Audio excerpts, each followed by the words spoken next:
Her friends, I think two of them told her, you are making the biggest mistake of your life, and if you will be with that man, and these are close best friends, then you don't have to have friendship with us.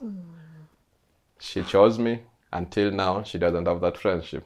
Her cousin actually wrote a letter, very official. Since you're with that man, then I'm not considering you as my family. If people attack us, it's not so hurtful for me anymore. But if people attack my kids, that really hurts me. When I first got married, some of my family members, not close family members, and my friends, some of people, they were waiting. Sasa hiyo ni paka lini? Paka lini muachane? Aya, and then there was this pressure. And then after 5 years, I became a Swiss citizen. Sasa wewe si umepata passport? Ufanye na mwanamke. You know, you are already a Swiss citizen. What are you still doing, you know? I love you. Okay. And thank you for opening the eyes, or my eyes, for this culture. It's really been a hard but beautiful journey, yeah?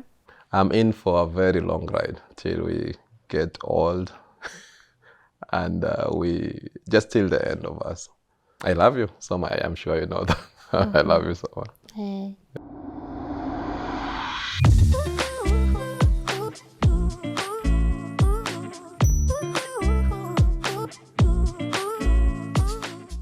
Hello and a warm welcome to LNS Rebuilding Series. My name is Lynn Ngugi and I hope you guys are having an amazing day, and we are about to listen to an amazing conversation from one person. You know, this gentleman, he wrote me an amazing email and he said, Lynn, I would really want to come on your set with my wife so that we can be able to talk about the challenges of being in an interracial relationship. But not just that, they are going to teach us a lot on the power of forgiveness. And I hope by the time you finish watching this conversation, you are able to pick a thing or two from their story. But before I let them introduce themselves, I want to say thank you so much to you guys. We are almost at 1 million subscribers. This is not something I take for granted. So shukran sana if you're watching this and you've subscribed.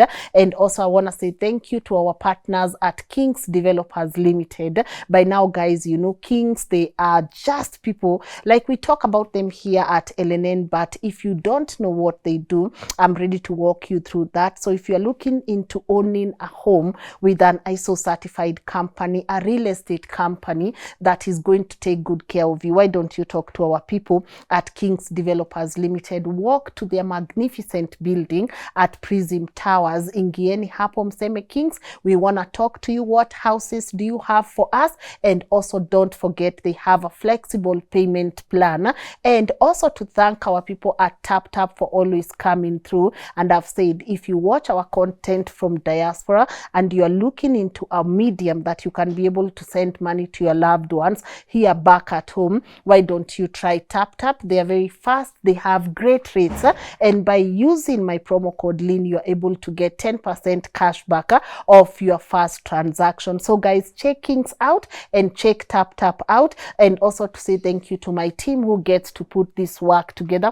You get to see me in front of the camera, but it takes an entire team. So shukran sana. And now, of course, without further ado, please allow me to let my guest today introduce themselves so that they can be able to walk us through their story. Hello. Thank you, Lynn, for inviting us. Yes. My name's Philip Opere from Kenya. I'm home. And this is my beautiful wife, Miriam Opere. Yeah. And we've been married for the last 14 years. Good. Yeah. Miriam, karibu Kenya. Asante sana. what Kenyan name have they given you apart from Mrs. Opere? Pendo. Hey. Pendo, for who gave her the name? I did that. I gave her that last year. Yes. Because last year she finally became a Kenyan citizen. Yay. So, yeah, so she's Miriam Pendo Opere. Right, How are you feeling? I'm good, thank you. What are you loving about Kenya? I think everything. I love the people, culture, food, animals. I just really love Kenya. Yeah. You feel home? Yes, I really feel home. Good. And Phil, what are you loving? I've been out for the last 16, 17 years out of the country, but I make sure I come home at least twice a year. So just to catch up and to make sure I still remain a Kenyan, you know. Okay. Yeah, Good. Thank you so much for even wanting to come and share your story with us on this platform. But before we get deeper into the story, allow me to ask any of you, why was it important for you to want to share this story? Should I take that? I think there have been a lot of negative things about interracial marriages, and most of the people have actually given up, like it's not working out. Or many people who are coming into a marriage like this, they come with reasons which are not good, maybe because of money, because they want to travel. And we just want to show that this is actually a very beautiful thing. You know, when two cultures come together, it works, and actually you both get to learn a lot of good things, you know. And I want to briefly touch on your upbringing, because there is always, you remember the article you even shared with me, there's always this perception when a black man finds someone from outside his race, it's always about money. You are chasing something. So for people to be able to understand who you are, could you maybe give us a bit of background about you and also how you met your wife? Exactly. I was born in Mombasa, a place called Mkomani. Now they have built a lot of, you know where this place is right now? English Point. Yes. Actually, that was a village where I was born. And then we moved to, my father had a job with KPA. So we moved to a place called I-Level Docks. Yeah. And that's where I was raised up. I'm coming from a family of 8, and I'm the 5th one. And there was a lot of challenges. I will not go much deep into that, but my father was a little bit absent, you know. And so we grew up depending on my mom. She had to do 2 or 3 jobs to make sure we have enough, which we didn't really have enough always, but there was always something. Yeah. And yeah, like you said, I grew up in Mombasa, and you know, Mombasa is the headquarters of white people coming to meet Kenyans, yeah. So I grew up knowing that when you meet a white person, it's just for things like sex, money, drugs, you know. And yeah, that's what I can say. And it was not easy. I have 5 sisters, and so I'm the 5th one. It was always when I get out there and the boys bull me, I go back home, I bring my sisters, and then they laugh, you know, because, you know, oh, umeleta msichana kutetea. And that made me really depend on women. Yes. Because my sisters are older than I. My mom was my hero till now. And so I always said, man, when I grow up, please, I don't want to have sons, you know, I just want to have daughters, and God actually listened to that. Yeah. And yeah. How tempted were you to adapt the beach boy lifestyle? By beach boy, maybe Miriam, I mean, where you look at maybe a white person and you know you've calculated your moves very well, and you know you will seduce this person so that you can be able to benefit from them. Were you ever tempted to be that person? For sure. It is something which we, as we were growing up, we took it as a chance, you know, to success. So of course I thought about it, but at the same time, my mom is a very spiritual woman. So I was afraid if I do that, of course, she's not going to like it, you know. So I had it in mind, and I thought if I have to do it, then it will be in a secret, you know. But at the same time, our family was not running well. My father was not there. So my goal was to get a woman, fall in love, you know, and have just a normal family, you know, not just approaching a woman for some reasons, but because of love, you know. All right. So, Miriam, you have this person you've never met. He's here in Kenya, and he has this vision of he wants to settle down and find a woman he loves. On the other hand, you, when you're growing up, what did you want for yourself? What kind of family had you visualized for yourself? I grew up in a healthy family. My parents are married for 38 years. I grew up in a Christian place too, and I had a wonderful childhood, and family was always important. So for me, I knew if I'm gonna marry, I'm gonna marry for a lifetime, and I want what my parents have. So that was always, I had quite a healthy worldview, I would say, Yeah. with marriage, yeah. Right. Yeah. Did you envision dating outside your race? And was that ever a conversation that you felt you needed to have, or an approval you needed to seek? I always told myself I don't want to marry a Swiss person because I never wanted to live in Switzerland. I always knew I want to live outside, but I didn't want to marry somebody from Africa or Asia, because the marriages I have seen, they always failed. So for myself, I was like, I'm not going to go into that because it will fail. That was in my backwards. But I knew I will marry somebody not from my culture, yeah. Yeah, or Africa, or Asia. I was more thinking about America, but it ended up somewhere else. All right. So and fate brought you someone else. Talk to me about meeting him. We met in Germany. We were volunteering in a mission organization called Youth with a Mission. And I was doing my discipleship training there. We were working there. Afterwards, I became staff. He was already staff there. Yeah. And his sister became my best friend. And yeah, we were hanging out a lot. And then the three of us hanged out a lot. And yeah, from friendship, then love happened. Yeah. Love happened. She's mentioned in Germany. Yeah. So I'm assuming by the time you seen her, you already outside Kenya. Right, yeah. How did you navigate from Kenya to Germany? Yeah, in Mombasa, life got really hard. I had spent almost 1 year with my father in the hospital, and then he finally died. And I had stopped a lot. I stopped my schooling. I used to do a lot of sports. I stopped everything. So every day I will be in the hospital, sleeping in that bench or sofa, you know. And then he died. So I got so confused. You know, how can I invest more than 1 year and then this person, you know, does not live?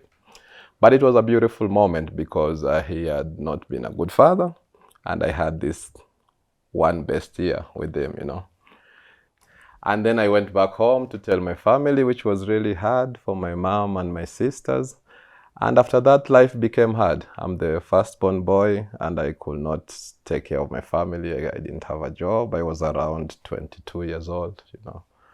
And then I was getting depressed. So I went into drugs, which I would say marijuana. I did not go that far. And it started affecting me. Every day I would go out with my friends, drinking, fighting, you know. And my sister was already in Germany. So my sister called my mom like, how is Philip doing? My mom says, if you people don't get him out of this place, we are going to lose him like we lost your father, you know. And my sister said, okay, there is something going on here. I would like you to come and help. I was not really qualified, but that connection happens everywhere. Yeah. So I did not have a passport, and by then passport was taking long, I think more than 4 months, you know. And everything went well. I applied for passport and it came pretty fast. And I went to my sister and she told me, okay, here you are.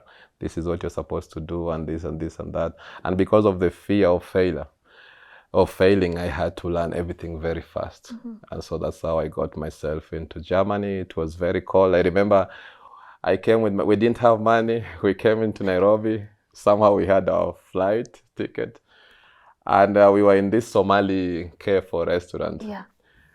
And then I don't know what happened, but we dropped a cup of coffee down and it broke. And the Somali guy was so mad, you know. You have to pay. And I'm asking my mom, how can we pay? We don't even have 100 shillings.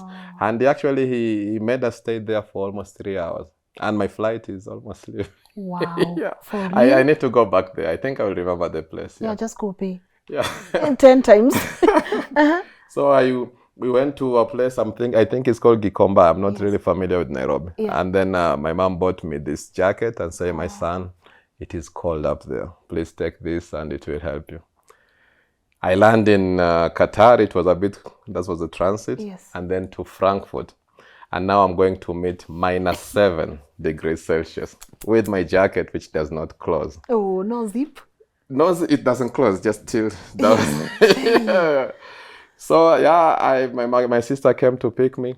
And that was too much. So I became sick for almost 1 month. I was very sick in bed. And the first month in Germany, I was in bed.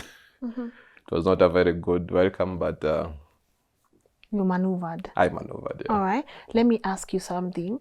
You said the last year you spent with dad, you know, of course he had not been present in your life. Huh? And then you got to spend this 1 year with him, right? Because now, as you grow into a man, you are going to need the lessons you learned from another man, right? So when dad is absent, who is the father figure who stepped in? There's a book I love. It's called Unplugged by Jacob Aliet, and there's a byline, things our father, something along, things our fathers did not tell us or did not teach us. So when dad is not around, who takes that position of being a father figure in your life? Was there any? And if there was none, how did it affect you in your marriage? Right, yeah. I always call myself a self-made father, self-made husband, because these are the things I never saw, you know. I never experienced. I never saw the goodness of them, you know. And my sister, I have my elder sister, she's called Nancy. At an early age, she had to stop going to school for almost 2 years to take care of me and my other siblings, because my mom had to go for further studies. My mom is a school teacher. So she is actually the father figure you're talking about, because she not only showed me how strong a woman is, but also challenged me in ways as a father.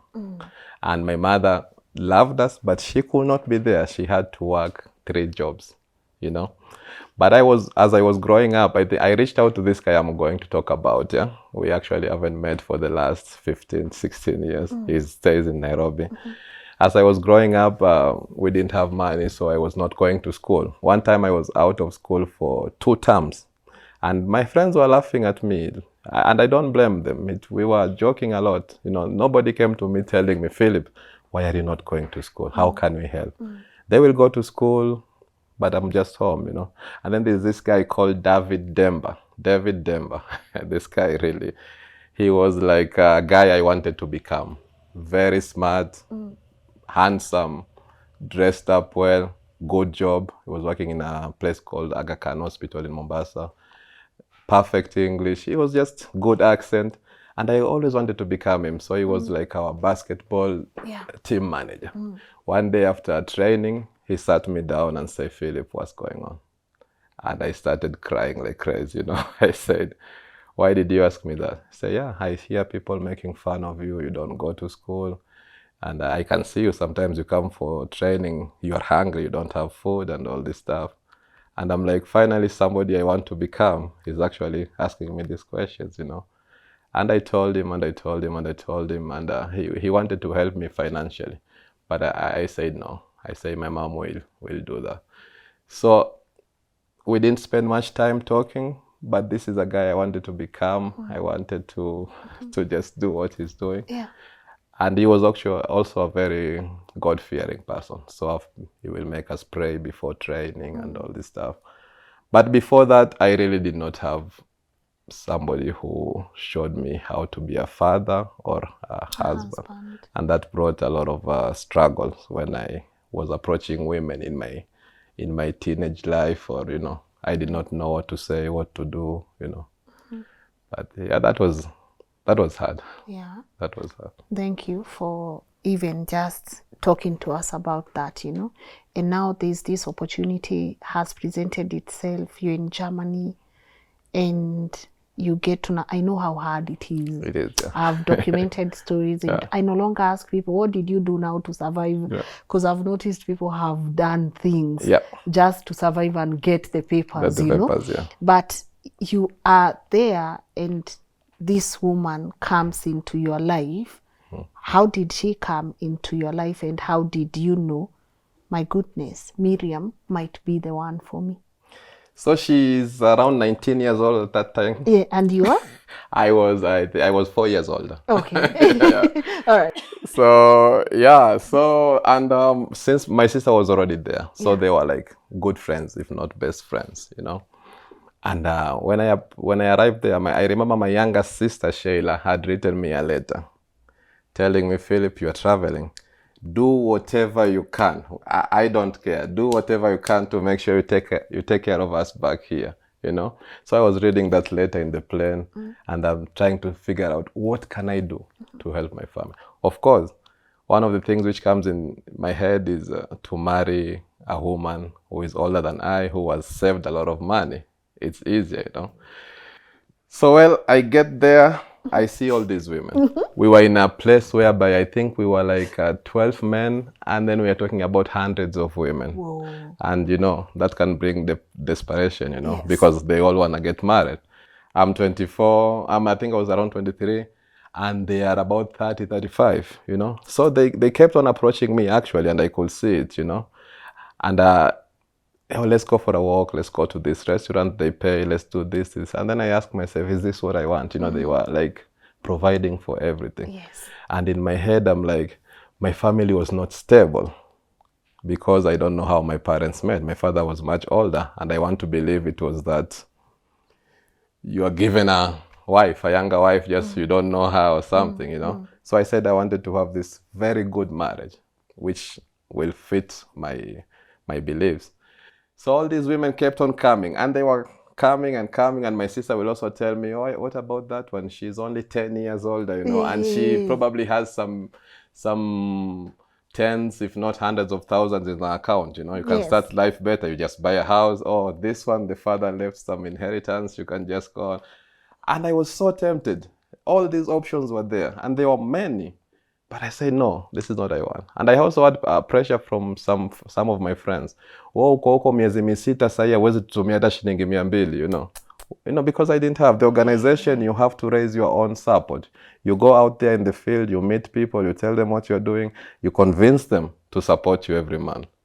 At the end of the month, I'm in Germany, but I was having around 120 euros, 15,000 Kenya shillings. It's not enough, you know. So then I thought, no, this is not what I want to do. I want to marry a woman I'm falling in love with. So I hang out with my sister. Yeah. Every day I go to my sister's apartment for food and everything. And every day I got there, my sister is with her. Yeah, that's Nancy. That's Emily. Emily. Yeah, that's after me now. Yes. Emily. So I was looking at how she behaves and everything. And, you know, then I thought, man, you know, this girl is... I told my sister once, Miriam always liked fancy things. Hey, okay. Fancy things, Yes. which means you have to take her to a nice restaurant, Yes. and it costs, you know. So I told my sister, And you're here with your 2 euros. so I told my sister, I like your friend. And my sister completely told me, no, I know her. Will you be able to take her to a fancy restaurant, expensive shoes? I said, no, but I really like her. Then she said, she'd not discouraged. She just told me, okay, you can try that, you know. Okay, let's just ask Miriam. Miriam, did you like fancy things though? I Were you did, baby girl like that? You liked fancy At things? that time, I did, yes. Yes. Oh, so something has changed. Yeah, okay, we'll get to that. Yeah, so I kept on going there. And you know, sometimes you fall in love, but you don't know. So I kept on going there, but it was not, at first it was, I'm going to my sister. Yes. In the village of around 12,000 people, we were the only 2 black people, me and my sister, you know. And my goal was always to marry a black woman. But again, the black woman in the village is my sister. I'm not going to marry my sister, you know.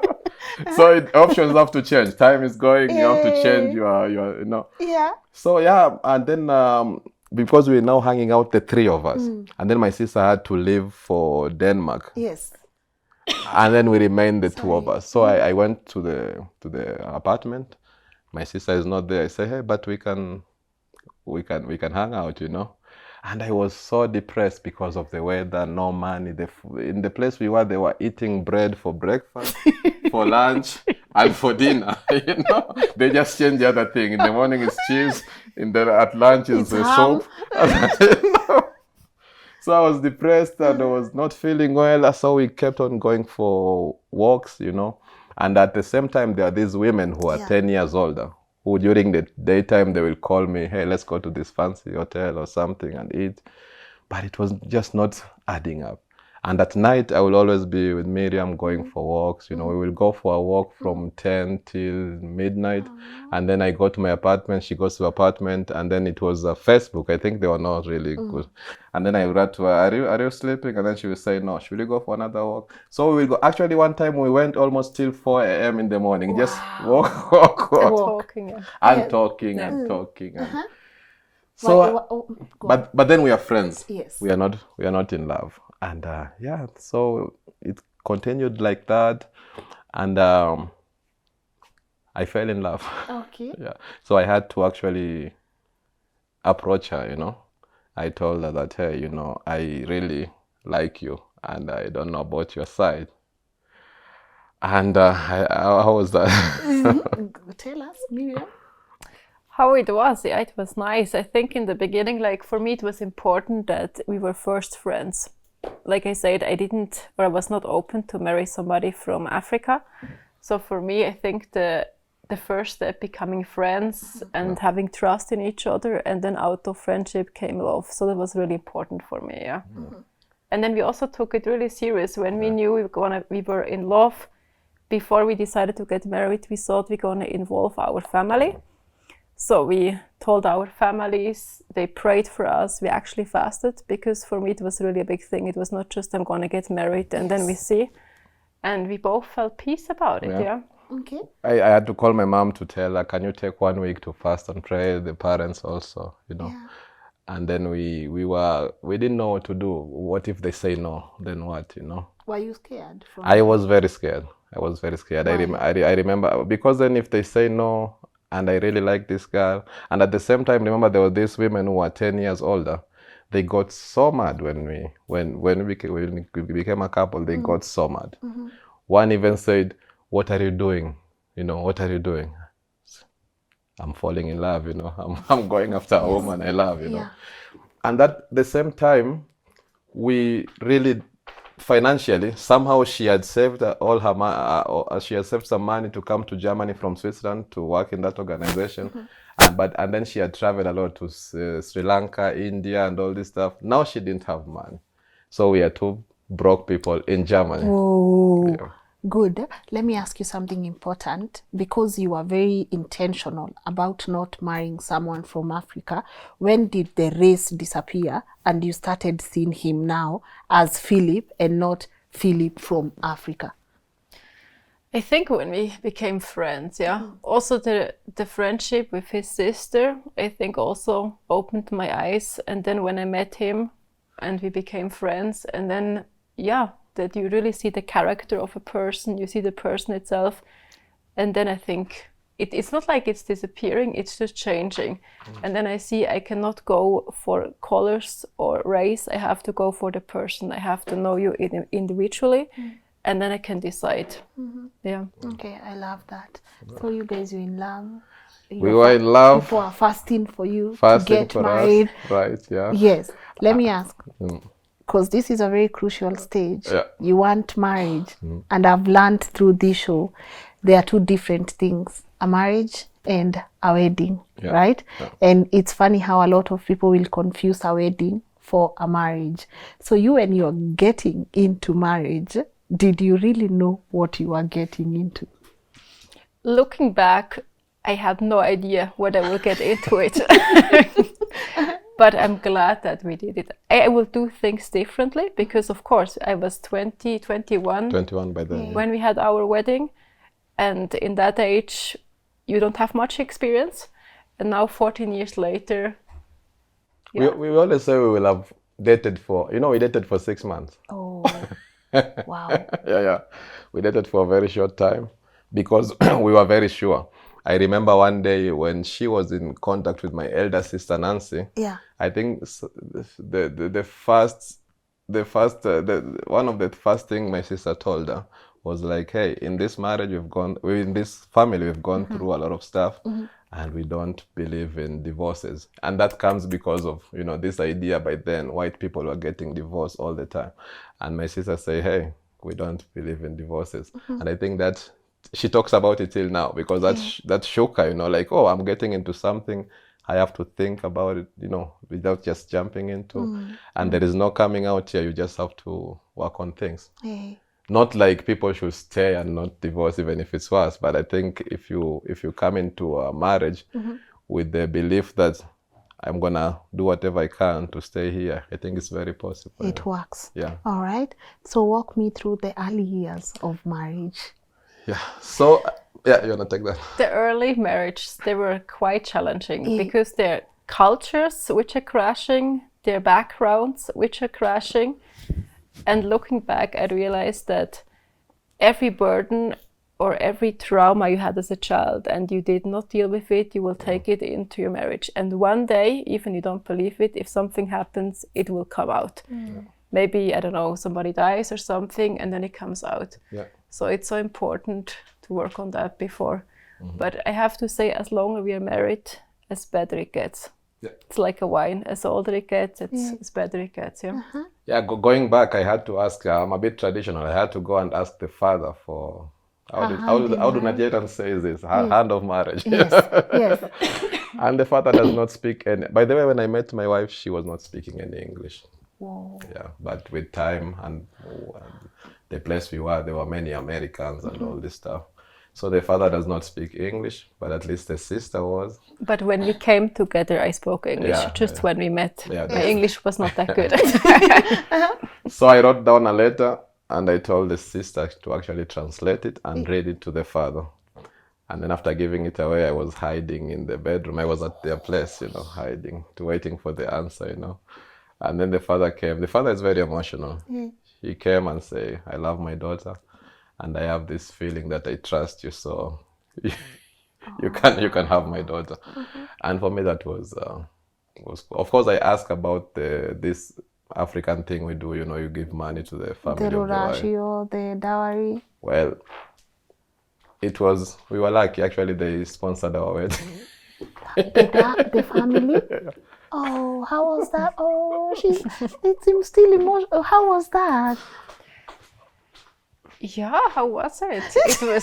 It's long time. We planned the wedding. We planned the wedding without money. We were just planning, and then. But we were also having a small wedding. A big wedding was not really. No, it I was think not our thing. in Switzerland we did a small one with our friends there, and then we also just came from a mission organization, so we didn't really have money.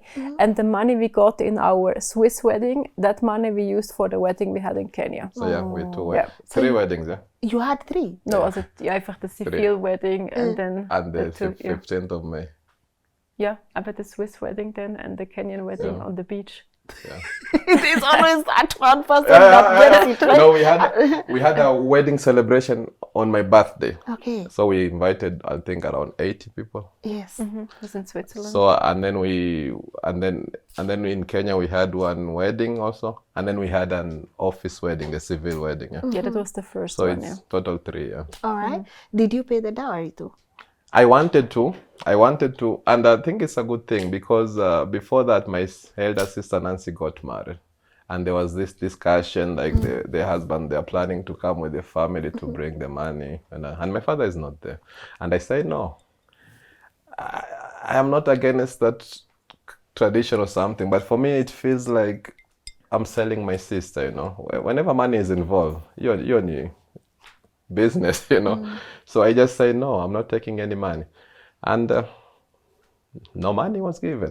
And so for me, I did not feel bad that they paid for our wedding, and I tried to ask them if they wanted the dowry or something, and the parents say they don't even know what that is. So No need. no need of giving. They didn't want it. We became good friends.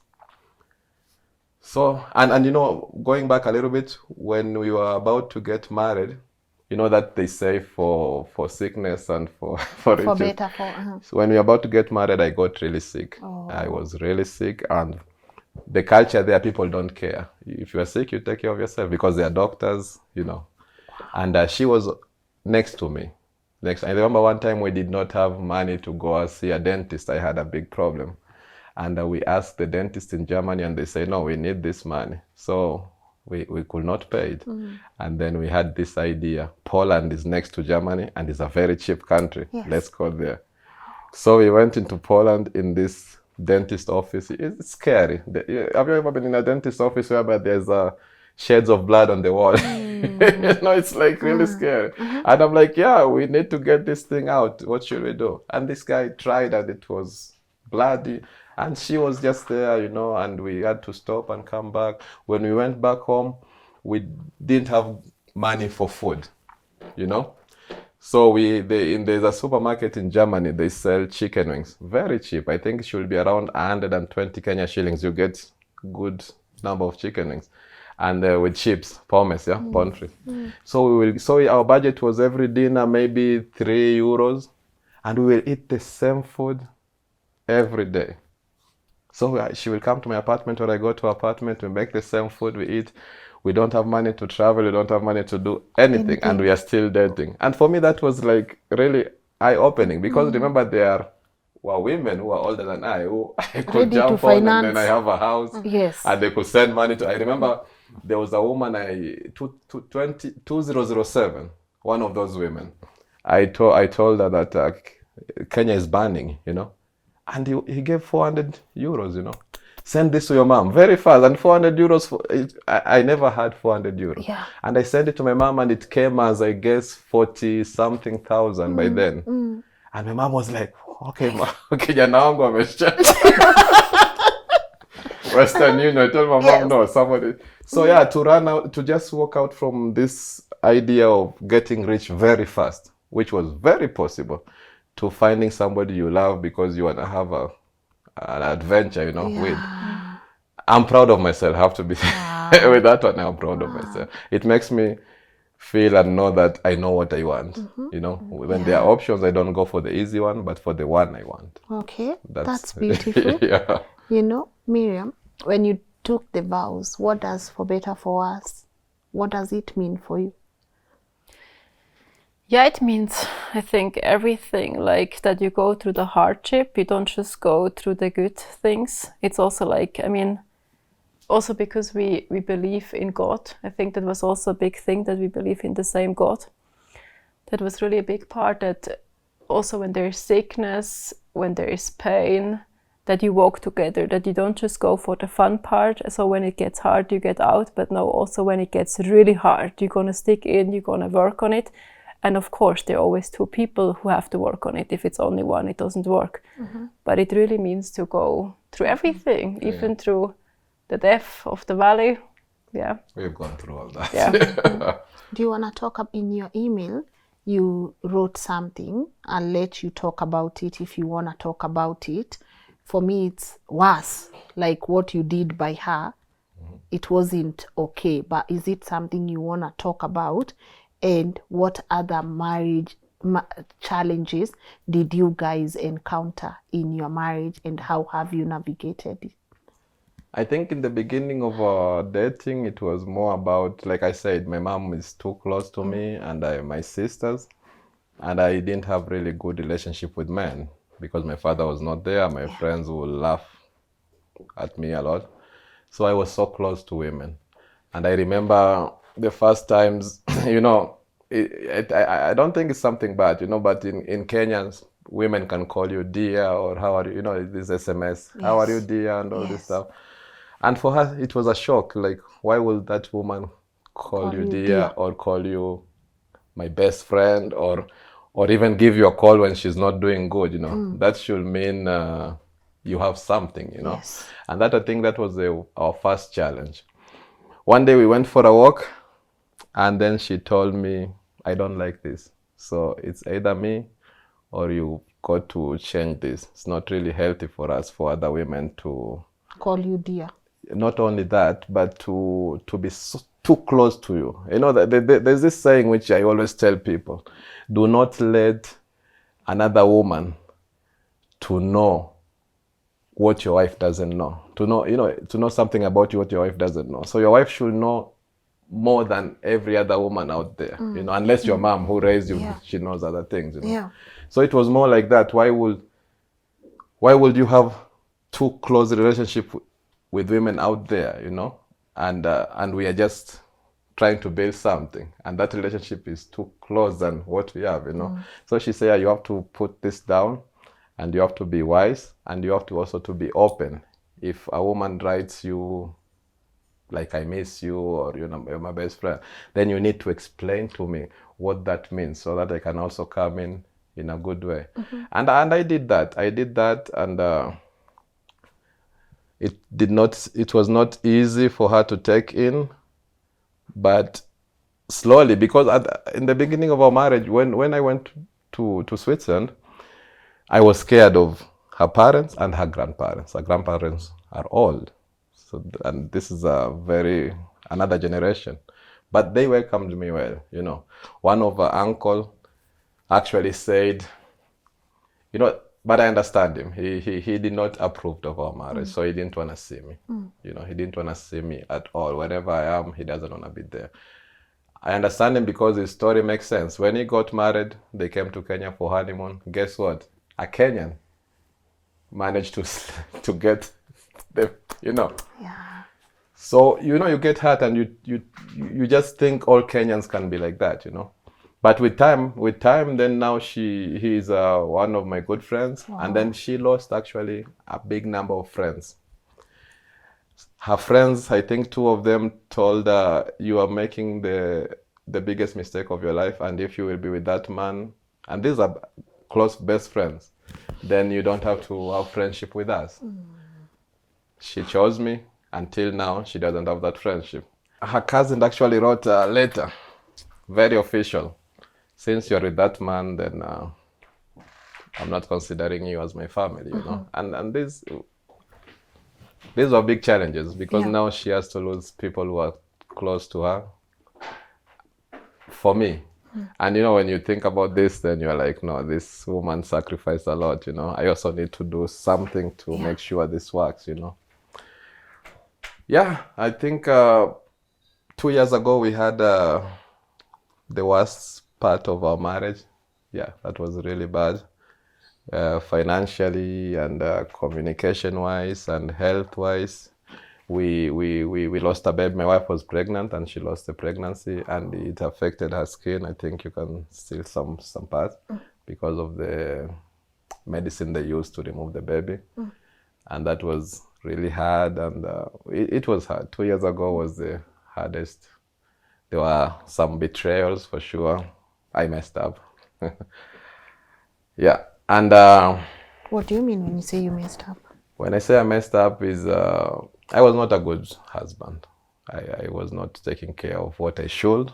I was not a good father. It was a short period of time. It was all good, and somehow I don't know what happened. A short period of time, I was not investing enough time for my family. And I think I got also scared, because then my wife is sick. We just lost a baby, she lost pregnancy, and I was having too much work at my working place, and all these things just made me crazy, And I think it's like what I talked about. If you have trauma in your kid's time and you don't work on it, then when we lost our child, your trauma came back, and you became a completely different person. Like, we always thought he went through it, that it healed, but that death of our baby boy was like so painful that all this stuff came out. Yeah, I was seeking relationship from another woman, and like I just felt like I'm not good enough, and what I have at home is something very precious, and I don't belong there. My wife and my kids are so precious, and I don't belong there. I'm a bad person. I have to go out there. I have to do bad stuff. I have to do alcohol, and all this stuff. And it was hard. It was, we did not talk about divorce even once. But right now, if you ask us, I think we were both kind of ready to walk away from one another, because it was just. And then we didn't even talk about it. It just came in our heads that we need to do something. We joined the church in that year. Because of Corona, we were not really going to church anymore and everything. Yeah. And then in the lowest, I just had a lung infection after losing a baby. A few months later, I had a lung infection. I was a whole week in the hospital. And then we came out, and then I was like, I need to go to church. Even if you don't come, I need to go to church. And then we went to that church, and you told me that you want to get baptized. Yeah. And on that day, they were showing that there's a baptism in August, and then you got baptized, and even with all the crap going on, we were like kind of asking God what we should do, And then we felt like God was telling us go to Egypt. Because in Egypt we had our first date when we became a couple. That's the first time we met in Egypt. He went for outreach during the time we were praying and everything. And when we both said yes to it, I also came with an outreach team to Egypt, and we met there the first time as a couple. And then we felt like God was telling us, go back to Egypt, like where your roots were. So we took a whole month off from December till January. That was 22, 23.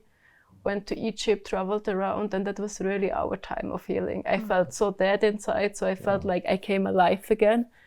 And also for you, it was really a time where God showed us so much, I think it was more about obedience. We both had the feeling, if you check the Bible, there are many stories of where people had to run for refuge. Even Jesus, when he was a baby, the king was killing babies, and the parents had to run with them into Egypt so that the king can cool down and they can go back to. And so for us, it was more like we had this picture that we need to be in Egypt. We need to be in Egypt. It is too much in Switzerland, and we need to run away. And we went to Egypt, and it was like 1 month in Egypt, and towards the end of this month, there was just like a turning point. I cannot explain. Many people ask us, say, how did you come back? Different people. I don't know. We just came back like a bomb. Like we got our connection back, because now we were living in Egypt. We don't know many people in Egypt, and we have to do everything together. And actually, we landed in Hurghada. We went to Cairo. We went almost all over Egypt. We took the ship, and we were going, with the kids. And that was a very good therapy. And after that, we just came back with we went more. Now I can say we are more connected than before. Before we were really connected, but now we are, because of that 2 years plus this 1 month of going to Egypt, we came back pretty strong. Okay.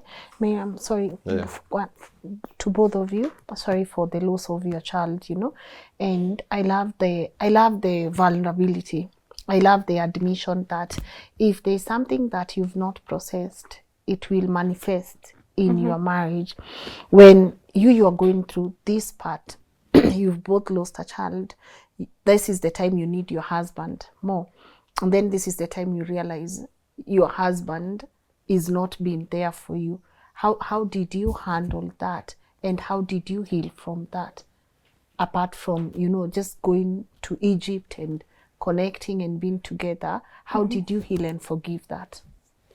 It was a process. In that time, I was so mad at my husband. I was really mad. I was like, I need you now, and you do exactly the opposite. Like, you do everything against me. And I was so mad. But looking back, maybe it sounds stupid, I'm kind of thankful, because it led me back to Christ. And then he showed me that he is my good husband, that I can trust fully. He's always there. And then last year, I think God was really going through that I would go through the healing part. Like 2022 was really hard, and I think in Egypt, I felt like dead inside, so I felt I came alive again. And then I felt like 2023 was really a time where God showed me what really forgiveness means. I mean, it's so easy for us, I forgive you. But what does it mean? Like, there's stuff in your life where it goes so deep, and really to forgive, it's such a big process.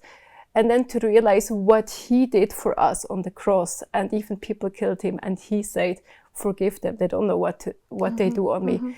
To go that deep in that level, it really broke me free.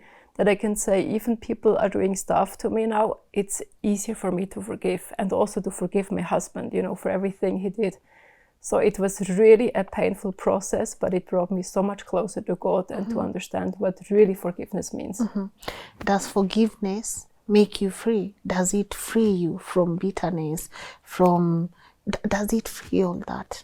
Exactly. I was going through, it's a book, or it's also on Audible, you can listen to it. Yeah. It's called The Bait of Satan.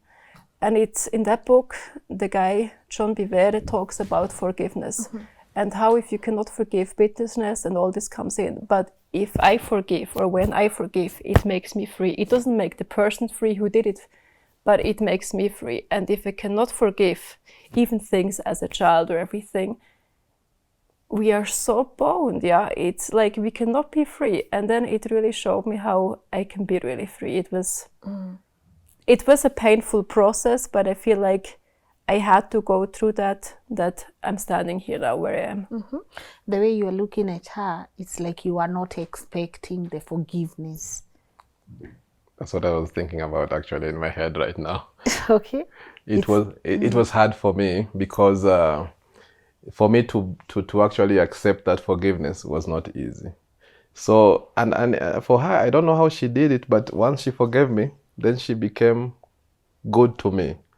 And when she was good to me, I was actually, I don't deserve this, you know. I thought maybe it's like a plan, you know. She's pretending to be good or something, you know. And she will always tell me, and she will prepare food for me, or when I come back home, maybe I work late, she will do a lot of stuff. She will organize for a date outside. I will come, we are going for a holiday in Italy or France, everything is planned. And I'm thinking,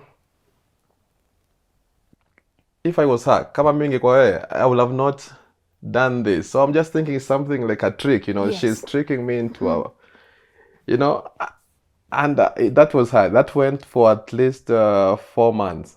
And the one time I had a very sober talk with her. I say, no, this forgiveness for me, it's really hard. I don't understand, you know. And it was strong because we talk about Jesus forgave us, yeah, and we take it like that was a really big forgiveness, you know. He died on the cross, he did this and this and that, and I've been knowing that since I was a kid. But now I'm coming into a forgiveness whereby, in my head, it feels bigger than the one Jesus did, because I'm like, no, and that just made me believe that I did not understand what Jesus did in the cross at the first, you know. So I was like, no. Yeah. So I talked to her, and then she looked at me and said, hey, I forgave you. And I forgave you for you and for me. It's healing me, and I wanted to heal you. And I always tell my friends or everywhere I go that I never knew what forgiveness meant. And I learned full forgiveness from my wife because I experienced it. And I'm sure many people don't know what forgiveness means. Unless somebody really forgives you and you're like, really? You know, and she forgives you and you're there, you know, you're sleeping in the same bed. She's making you food. You know, why is she doing this? And many things I was stopping, and she will say, no, you are my husband. You messed up. You are not really here for me, but I forgave you because I know you are a good person and you can do better. Well, that really shaped me. Miriam, do you think sometimes when we forgive people, it appears as a setup, especially when they don't think they are deserving of that forgiveness? They might think, no, this year someone is setting me up for something. And do you think sometimes people will forgive someone and then punish the person they forgive indirectly? Never thought it in that way. It can be, but then it means like you didn't really forgive, or you don't understand what real forgiveness means. Because when Jesus forgives us, he forgets about what we did.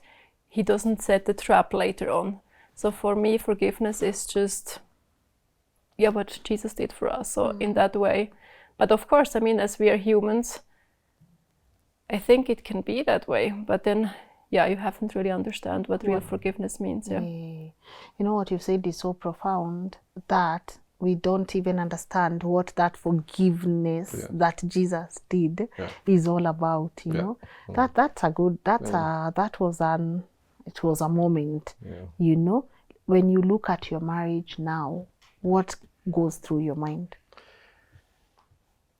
I am at the right place. My wife and I, by the way, we didn't mention we've been traveling a lot, almost all around the world. Just a few months ago, we were in Miami, the two of us, for just some nice holidays, and then we after this Kenya, we are going, the two of us, in Finland. And we have a trip for Belgium, Yes. Luxembourg this year, and then we have for Holland. What? We travel a lot. That, you know, Hey. Okay. yeah, we travel a lot. And as we are here, we also go to Scholar Tanzania. unaenda wapi? Scholar is heading to Busia. Yeah. So I Sorry, think go on. I think it made us really connected. Do we fight? Yes, we do fight. When was our last fight? Maybe this morning. No small fight. Or maybe when you are coming, or maybe when you are seated there. Yeah, but that's just normal. You know, there is this saying people talk about, at least you do not go to bed before solving what was bothering you as a couple. Yeah. I agree, but come on, we go to bed, she faced that side, I faced this side. You know why? Because we know we will go through that and we will kick it out. So we don't limit ourselves like ati leo saa tatu usiku kabla tujalala. Lazima Ati tuongee. lazima tufanye. And I think people should change that because it brings pressure. There are some problems you cannot solve in 2 hours. Come on. Thank you. Go to bed. Tena nikimshika, when I touch her back, you know, and I also turn on this side. Maybe she was the one who wronged me. You're like, yeah, but the point is that, and if you know that you will not solve that, sorry, it's okay. you will not sleep. Yes. But trust me, we turn our backs. How much do I snore? We unangorota paka asubuhi, and you wake up very well because you know I did not forget what the problem was, but I know that we are gonna solve it. Yes. And I don't know it will take 2 days, 1 month, but I'm gonna solve it. And I think that's what keeps us going. Okay. Yeah. Miriam, when you look at your marriage, what do you enjoy now? I enjoy really our connection. Like I said, as long as we are married, I think it gets better. The trust we build on each other. Also, yeah, like the fun we have, how we communicate. Yeah, I really love it. Also, like with our kids, how we manage our parenthood and everything. It's really beautiful, yeah. It's good. Yeah. You love it. But outside you both, what challenges have been there as an interracial couple? Apart from, Miriam losing friends. So did they come back or they are not friends? They left completely? Some left completely, some came back. And there are many challenges outside. I didn't know that till I married Philip, yeah. Racism.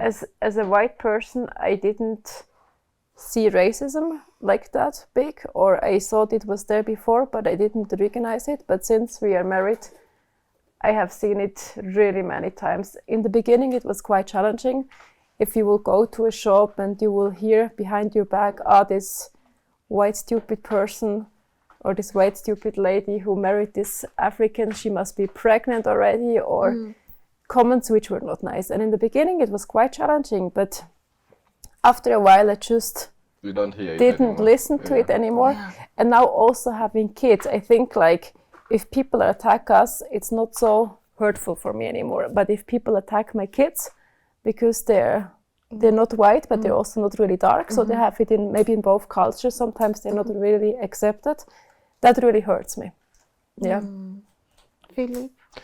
I think for me, what comes in my head right now is when we go to a restaurant. And the sad part is this happens both in Europe and in Kenya, in Nairobi, in Mombasa.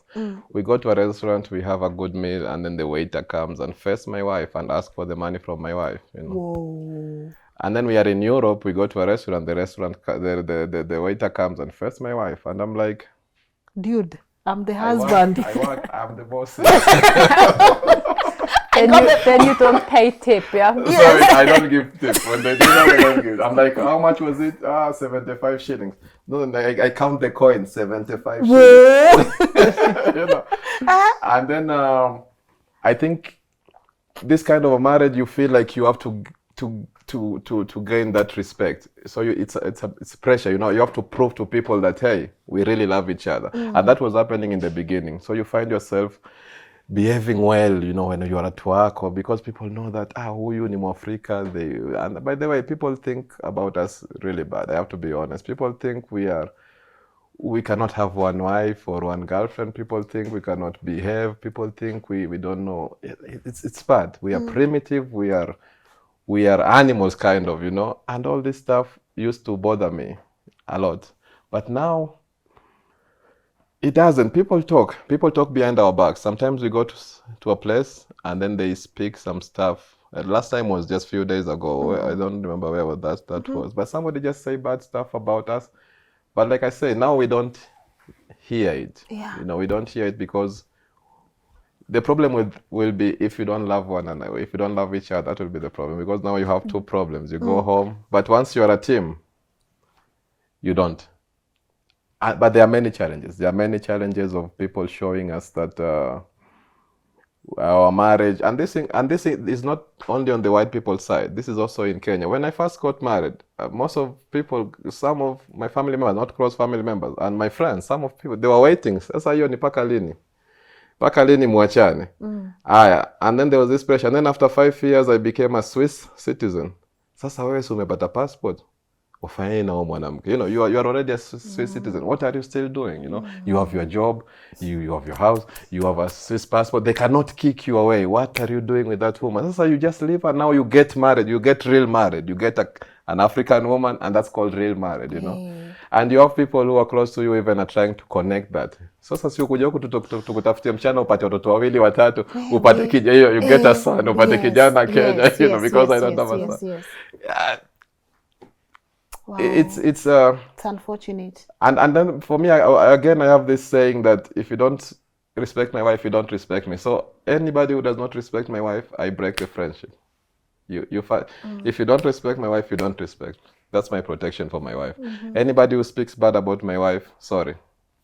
And especially this year and last year, I think I only have less than 10 friends or something. I had to for our marriage, for our kids, I had to do that. And it's working. Yeah. So you have to really be intentional with protecting each other. Yeah, I think we learned that. Yeah. Also for our marriage, we realized that you need to have borders also for us, that you cannot hang out with everybody. Like you really need to see who is doing well for you. Yeah. And then you also need to have your borders that till there, and if they're gonna not respect you, then you cannot be my friend. If you're a friend, you should also respect me. Yeah. If the family does something to me or say something which is not, they don't, but if they go to that direction, she stands up and say, hey, that's my husband. If my family does the same, hey, that's my wife, you cannot do that. And this is the problem, because many interracial marriages, they don't do that. The white person protects the white people, and the black one protects the black people. Oh, this is how we do it. This is how we do it. When you sit down, my woman has to bring me this and this and this. It's okay. That's how you do it in your culture. But how do you do it in your family? That's another question. How do you do it now that you are in this small house, Oh, wow. So me, I get home, and I'm not ashamed to say that. I tell people, I get home, my wife knows. I'm the cook at my home. When we come from somewhere, I tell my wife sometimes, go and rest in bed, go and read your books, because I don't like reading. So after reading, she tells me everything about that book. Yes. Go read that book. I put the kids to play. Yes. I make nice food, serve it on the table. Hey, food is ready, And when I come back from work late, tired, food is on the table. She made my favorite. I have a beer. Tusker beer, yes. Or would you like to have your beer on the balcony? It's sunny, or you wanna have it? Would you like some coffee? And or on Mondays, for example, every Monday, most Mondays, sometimes it doesn't happen, but most Mondays, it's time for my wife and I. After work, every Monday we go for a date. Yes. And I think every couple should do that. Good. Every Monday after work, we have Sunday is pancake. I make pancake. My kids will not skip that. I wake up in the morning, make pancake. No missing church. No missing pancake, no missing church. Wednesday, I don't work. I work 80%, which means I work 4 days a week. 4 days in Monday till Friday. I work only 4 days in that, so that I can take 1 day for my kids. So Wednesday, I'm me and my kids. I call Daddy's Day. I do everything with them, On Saturdays, we make ice cream and all this stuff. We have a time to, I actually wrote it down in my living room. It's there. The chart is there.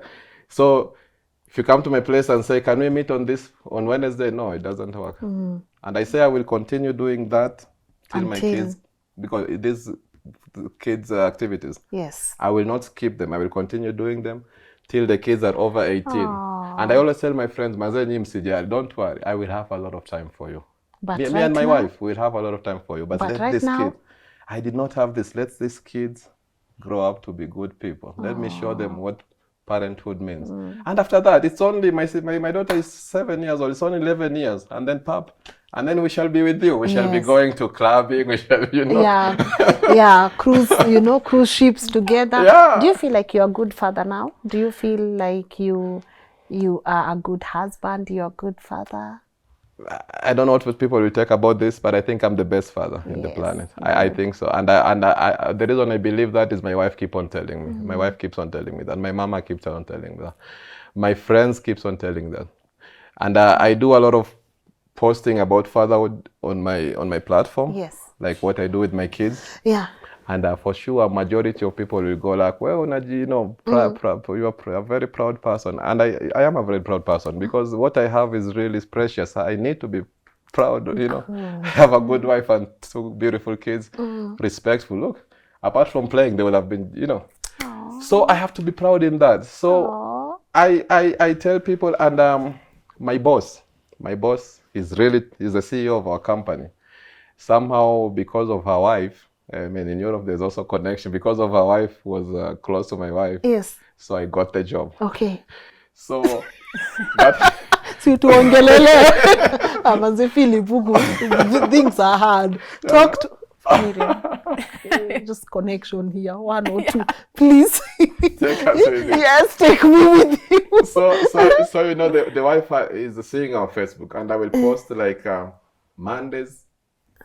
It's for date with me and my wife. Yes. Wednesday, it's for me and my kids.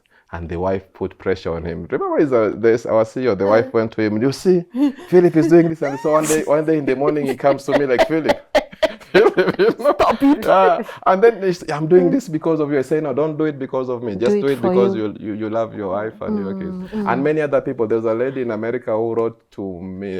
What's her name? I forgot. She wrote to me that because of you, now I believe that marriage works. Wow. And I have many of those inboxes. And for me, I look at those. Kwamba nimeokoa, I've saved some marriages and some relationships. Good. I will keep on posting as long as I'm not. I told my wife I will not put something on Facebook, and this is something many people do. I will not put something on Facebook which is not what we are doing. Sometimes I put our fights.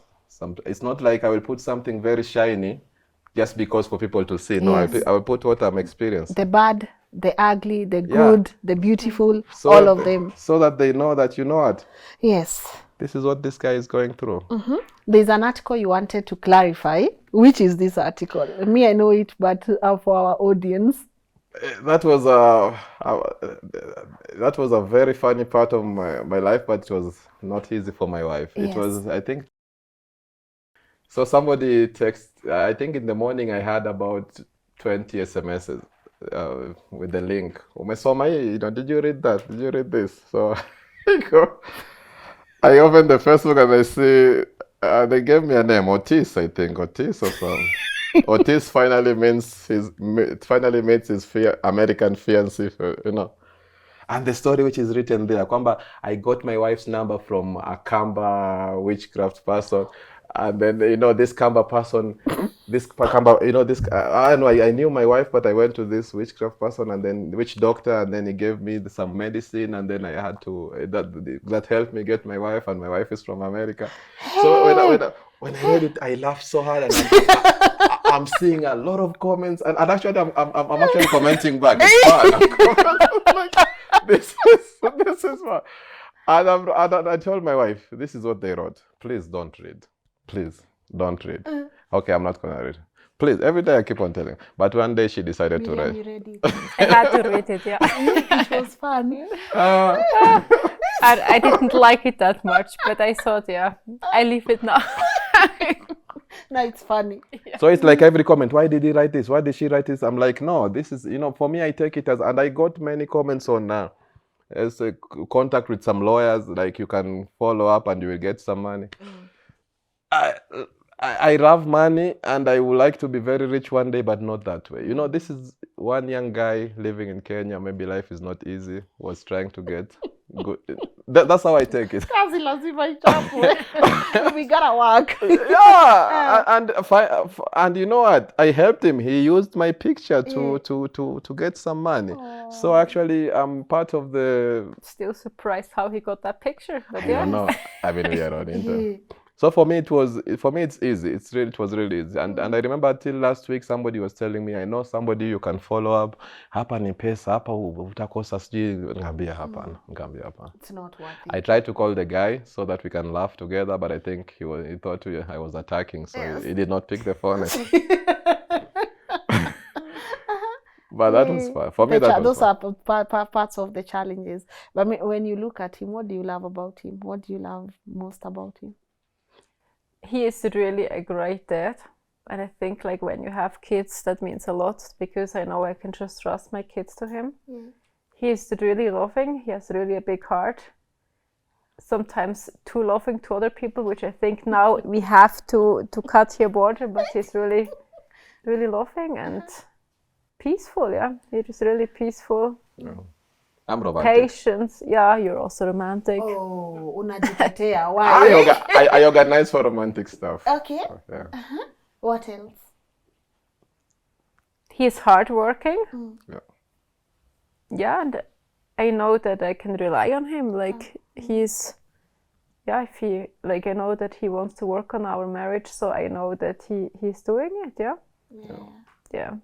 Philly, what do you love about her? I love her eyes. They're sharp and calm at the same time. Kind and sharp. Yes. When she looks at you, she's like she's trying to, it's like if you are lying, she will figure it out, you know. But at the same time, it's like very kind, you know. I love her eyes. Okay. And she trusts me. She trusts me. There are very few people who will trust you, no matter who you are. And she trusts me. And she has been challenging me. You know, when I got into Switzerland, we came back, we didn't have jobs, both of us. And then she had a job which was not paying good. So we had this small apartment, studio. And she will go to work and bring all that money. In fact, she told me, you know what, now we are married. We are doing joint account. And I can have my other account, but now we are doing joint account so that every money I put in, you can use it how you want. I remember one day she told me, you need to get a nice smartphone. And I'm like, how do I get it? Yeah, we have 2 credit cards. You go to the shop and get it. And for me, it was very hard with that mindset of where I come from, you know. It was very hard, and then I had to try to get anything. So guess what? There was a farmer working, and it's like a bio farm. That means they don't put any chemical. So all the unwanted plants, you have to go down, and it's a big field. So I will go there, I will remove these unwanted plants. Maybe you have to go down for 1 hour, and I will come back. I cannot walk, you know. But the main reason was, no, I need to bring something at home. You know, and they will pay me. I think they were paying me, around 13 euros per hour, which is pretty bad back there. But I will just come back home so tired and all this stuff. You know, I needed just to you know. And so, anyways, so back to your question, she makes me a hard working person, and sometimes she pushes me. Sometimes I'm like, for example, the job I'm doing right now, I am working with people who have gone to higher universities, you know, and I'm there with them. And sometimes I tell my wife, actually, I'm showing them what to do. And it's because of every time I come home, she's like, you can do it. You know, you can do it. You know, you can do it. You can do that. You can do that. And I'm going up there. Like, you can do it. Every day is you can do it. If I tell her I want to do this, no, go for it. If I tell her I want to do this, and it's not only go for it, but the support. Did you do it? No, you know, and giving me ways of doing it. And she's a good mother because she was raised up in a good family. So she knows when to be hard on the kids and not to be hard on the kids. Now me, I was raised up being beaten all the time with my father and my mom working, not being at home. It's so hard for the kid to ask me, hey, Dad, I want this. For me to say no, it's so hard, you know. It's really hard. But then she comes, you know, like, no, you cannot do this and this and this and that. And she can take that sad face of the of our daughter, you know, like, okay, and she can just take it as normal because she knows that's the right thing. But for me, once I see my daughter is sad, and I'm You like, run to the okay, rescue. you know, Take this. and they know that, so they always come to me. Can we do this? And I'm like, okay, let me confirm with your mama, you know. Yes. And so we discuss, and then we say no or yes. Yeah. And she's pretty hardworking. My wife works with the Swiss government. Yeah. At work, the comments she gets and how her position goes, Up. like, no, you need to be here, you need to do that. Like, she's really hardworking. What would you want, Miriam? What would you want people to learn from your story, from your marriage, from the life that you guys have shared together? That great marriage is possible. We are all humans, we are not perfect, and we cannot find happiness in our partner. We have to find happiness, I mean, like in God, yeah. And that even different cultures, or actually different cultures when they get married, it's something so beautiful. Even all the hardship comes with, but I think it's so beautiful, like for our daughters or for us.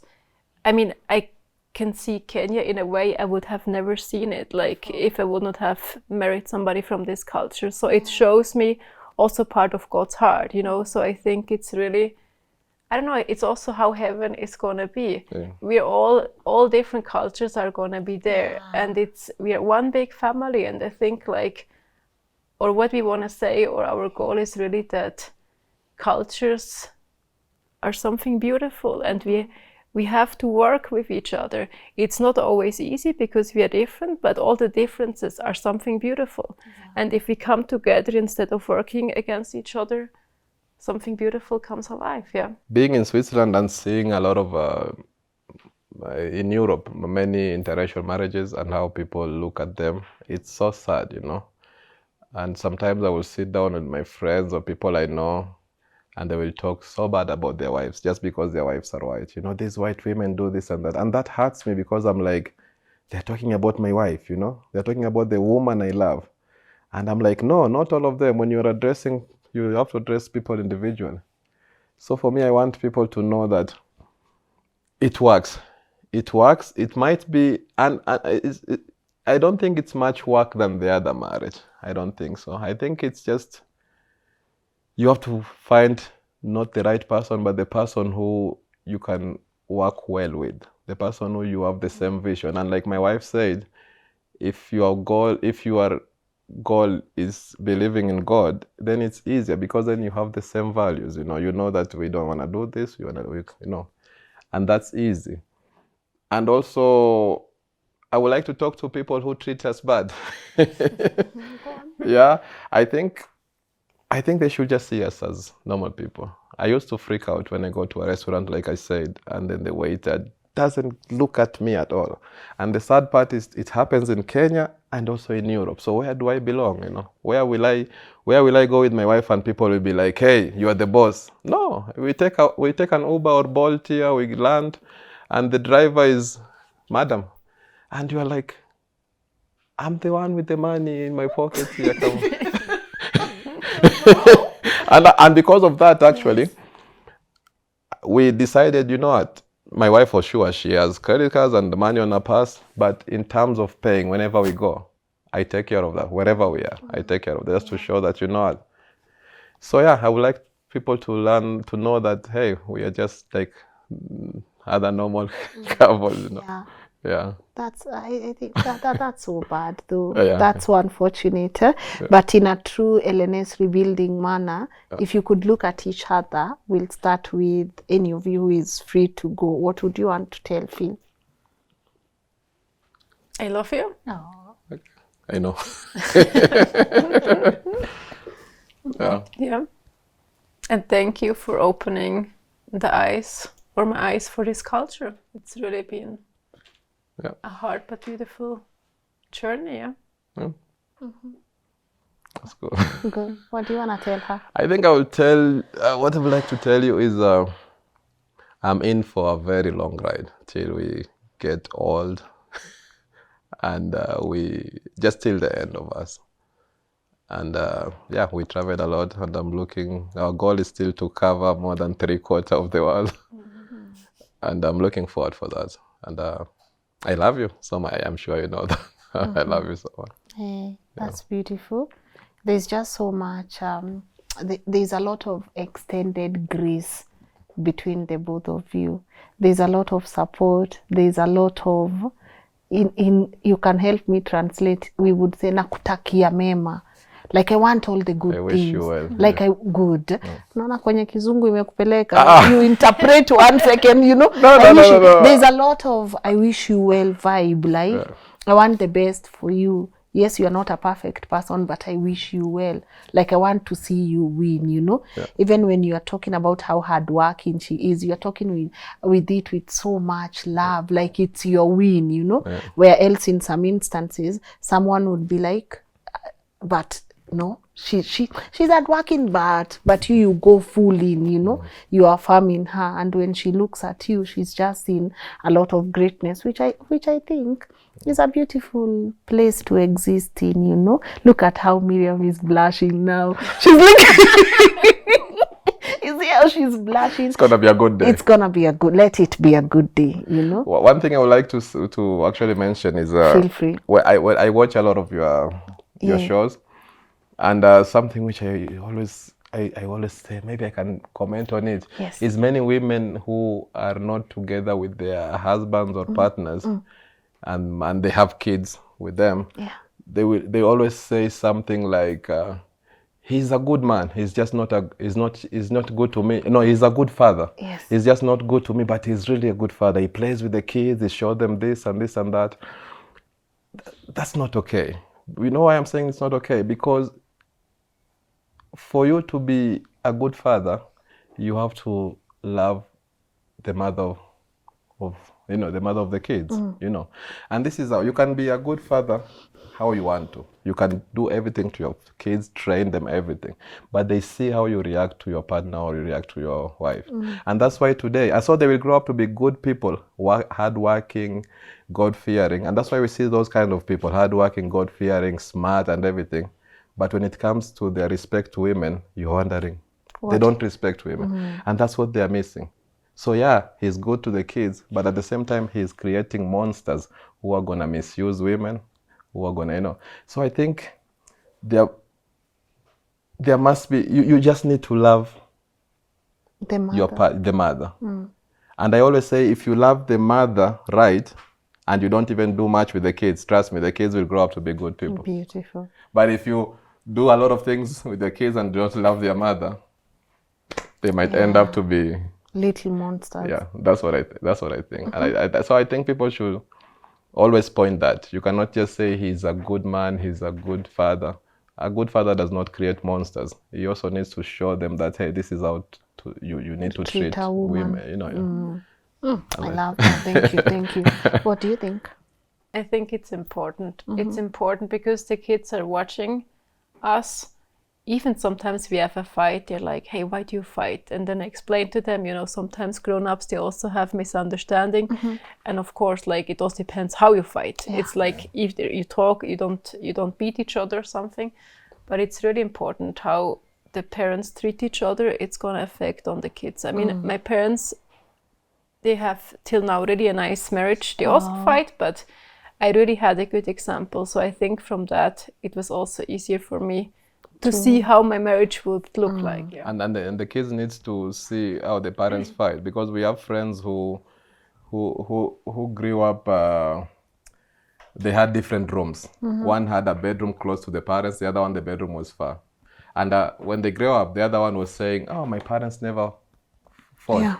And the one who had a bedroom close to the parents, she's actually saying my parents were fighting every day, because she could hear from the world, you know.